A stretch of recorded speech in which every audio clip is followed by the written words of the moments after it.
మహాకుంభమేళలో పాల్గొనడం చాలా సంతోషం.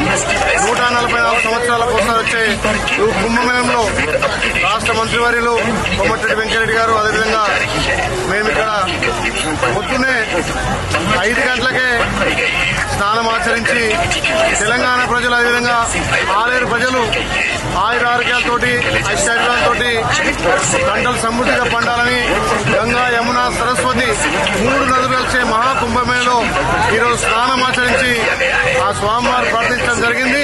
తెలంగాణ ప్రజలు, ముఖ్యంగా ఆలేరు ప్రజలు చల్లగా ఉండాలి, ఆ స్వామివారి ఆశలు ఉండాలని చెప్పి ఈ కుంభమేళలో మహాకుంభమేళలో పాల్గొని గంగ స్నానం ఆచరించడం జరిగింది.